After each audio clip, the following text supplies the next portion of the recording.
Genesis, The Lamb Lies Down on Broadway, Part 2, right now on States and Kingdoms.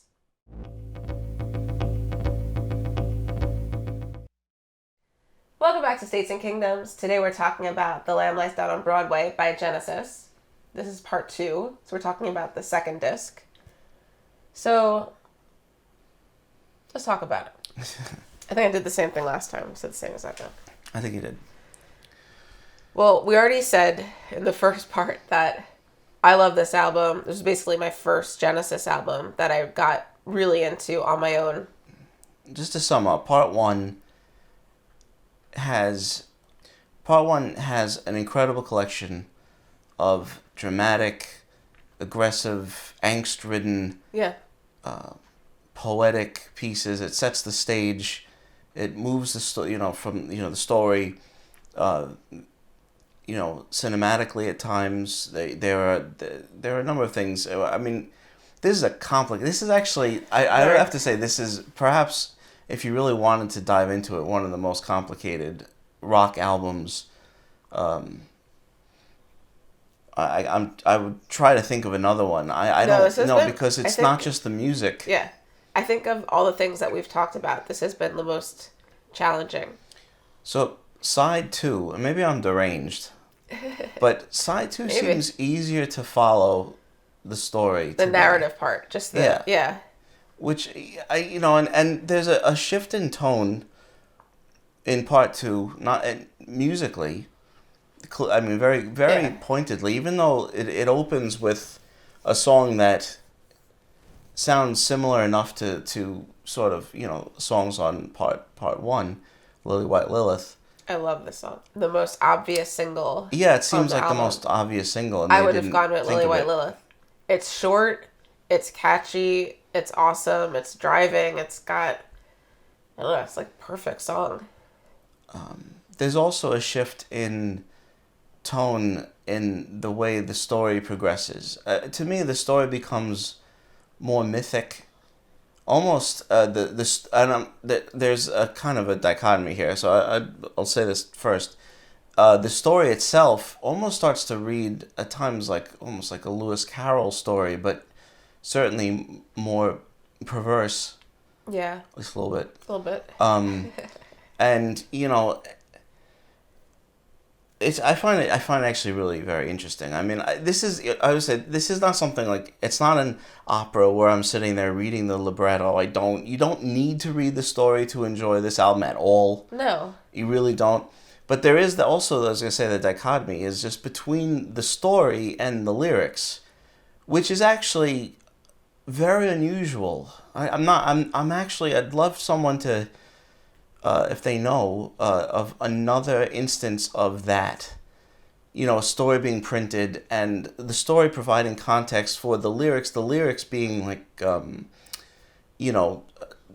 would you say? Almost like more symbolic. Well, yes, more poetic. But I mean, actually the concentrated form of the story, the poetic form of the story, and both of them kind of interacting, in such a way is really neat, because of course he had already done that, and he did it notably on the Musical Box, having a very short story, but also then having all the lyrics that are providing the emotions, the more narration and scenes, and really, I mean, there's a reason why people think this era of Genesis was great, of course, and because it was. It is extraordinary, really is, and so side 3 and 4, there's a shift in tone, but just musically, it gets trippier. Yeah, it gets more atmospheric, and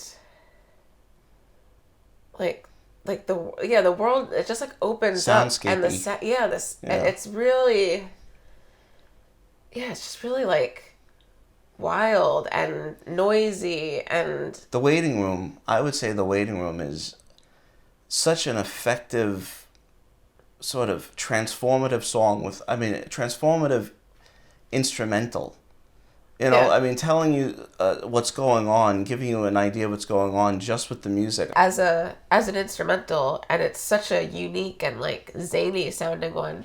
Yeah. You know, all is so noisy and like creepy and like creaky and like all this stuff happening, and then all of a sudden it like clears. Yeah. Like, what I was gonna say also, when you were just talking about like the how the narrative is easier to understand on Yeah. this side or on this record. Just to follow.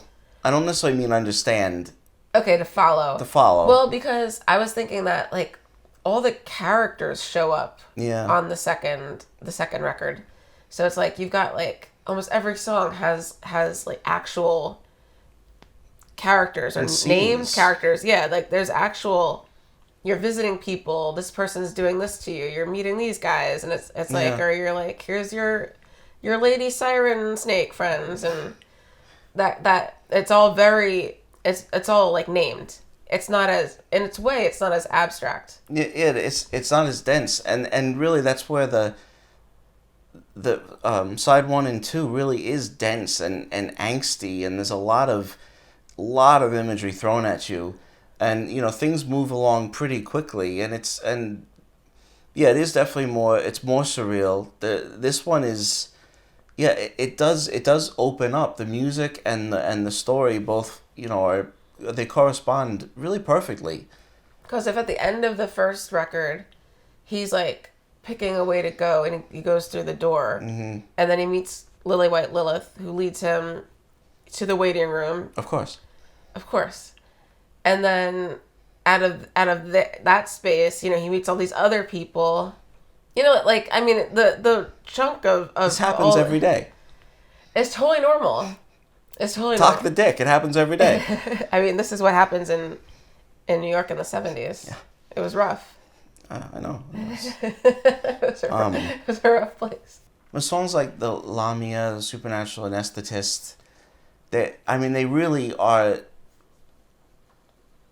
so different from what's on side 1 and 2, and quite different sounding for Genesis. This album, on the whole, is just surprising. Yeah. It is. It's surprising. I mean, if you no matter what angle you come at it, whether you're listening to, you know, stuff Later after Trick of the stuff, Tail yeah. or Wind and Wuthering or whatever, or you've just listened to Selling England by the Pound, this album is really surprising. And there's stuff on here that they just pulled out of somewhere and really never quite did again. And Yeah. I mean, you know, a lot of the focus is on Peter Gabriel. I mean, because of course he makes this work. I mean, they all make it work, but his vocal performance is one of the greatest. One of the greatest on any record. It's really great. You know, I mean, him maintaining the story and the different characters and how he phrases things. It's just, it's really just awesome. It's really always surprising. Yeah. I mean, you know, for a Genesis fan, and if you're not a Genesis fan, I think, you know, what since this was your first real album, what's interesting is that you could listen to this, and it is kind of an outlier, but it's still, you moved on to, Yeah. you know, all the other records without... I went right to Wind and Wuthering, and I didn't bat an eye. No, you didn't realize it wasn't Peter singing. Don't tell them that. I'm not that dumb. Boy, that Tony Banks sure can sing, huh? I always loved the sound of Peter and Phil singing together too. Well, yeah. Their voices blend so nicely together, you know, in a lot of songs. But yeah, Peter Gabriel, I mean, you have to really give it to him on this one. You gotta really hand it to him. Because, I mean, the music is wonderful, as always, but you really get the sense that everything is there supporting the story and the lyrics. I mean, that's the focus. The focus is the words are the focus. And that's the thing about Genesis, is why they could do this. I mean, I feel like the beginning of writing the Scree, the keyboard work that Tony Banks is doing, is about as close to a solo as you get on the whole album. I mean, there are there's some great guitar playing by Steve Hackett on side 3 and 4, the whole thing, but side 3 and 4, where he really carries the melody. But it's not, I mean, I don't know if I'd consider it a solo. It is really carrying the melody. I mean, it's the primary melodic instrument at that part of the song. And, they're never doing like flourishes and showing off their chops. I mean, every now and then it'll happen, but it's so seldom really. And on this record, I mean, it just doesn't really happen. Everything is pushing the story forward. Yeah, it's almost I'm sorry. I even get the feeling that they're really like clearing out space for Peter Gabriel more than, and he even took over extra space too. I mean, the writing the screed thing. I sometimes I think it's funny because listening to it, it's almost like Tony Banks was like, you keep singing over my instrumentals. It's like, well, sing over this. Yeah. And just. No, I was just gonna say, the music is such like a unified sound. It's like one instrument, like all the all of the different instruments and everything just comes together for like this like one like chunk of sound. Well, it's true. It's like there is no one sound, no one instrument is like above the other. Yeah. It's like so perfectly like mixed together. So it's just like the music, and then the vocal. Perfectly in concert. Yeah. That's something that that aspect of Genesis is really in evidence on this album. And if that weren't the case, I mean, this album wouldn't work. You put a few solos in any of these songs. I mean, like even just and I think I don't know that I don't know if it would work anywhere near as well. It has to be a story. It has to be the story, the story being told first, and that's why Peter Gabriel's so great, because he takes center stage and he does it flawlessly. Oh. The melodies are all interesting. Yeah, they are. The way he different. approaches it, all interesting. They're all different. Yeah. And the whole album, that's a lot of work. He was in that room all alone, so busy. Yeah. He's writing Sledgehammer. You know it. You know what's funny about the way like I categorize things in my mind? Like I put Quadrophenia like not anywhere close to this record. Like in like as far as like the timeline. So you just keep them separate on the shelf. This is weird. It's like they were made so close together, but in my mind, Quadrophenia happened over here, and The Lamb Lies Down on Broadway is all the way over here. This still is completely unique, and one of the things that I just think is very interesting compared to Tommy and Quadrophenia, and I feel like it definitely has more in common with Tommy than Quadrophenia. At least, I think Peter Gabriel was more influenced by that. I mean, he was younger, but it's just how far outside of himself Peter Gabriel went with this. I mean, Tommy is certainly someone. He's still English. He's still an English deaf, dumb, and blind boy. Quadrophenia has to do with something Pete Townsend knew about very well. Mods and rockers. Yeah, I mean, this is totally different. And the fact that he chose to write about a half Puerto Rican, New York, kid, and do it successfully, and really perform that.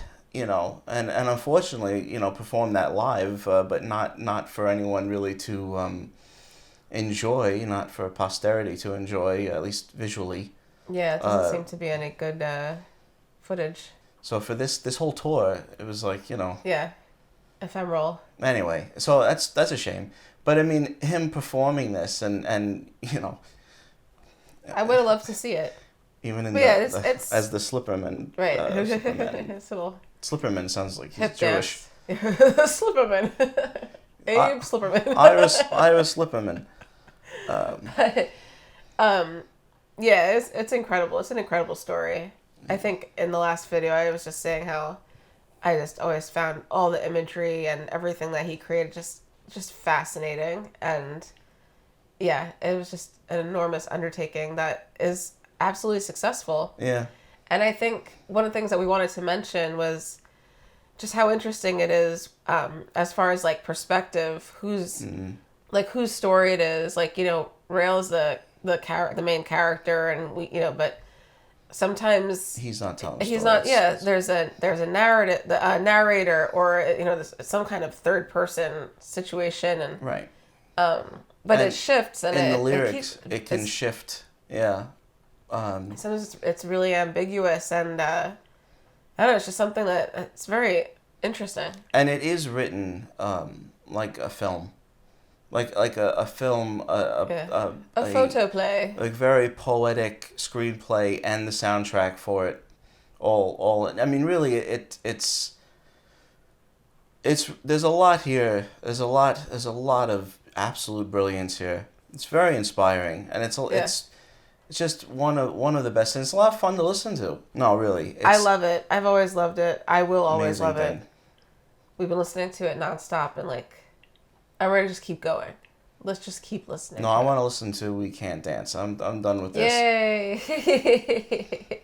So for Christmas, we were gonna do a video on our favorite Christmas albums, but timing didn't work out. I don't know how to read a calendar, and so let's say this is one of our favorites, Paul Revere and the Raiders. Such a cool album. A Christmas Present and Past.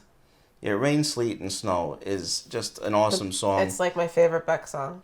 So thank you so much for watching. Please make sure to let us know in the comments what you think of Lamb Lies Down on Broadway.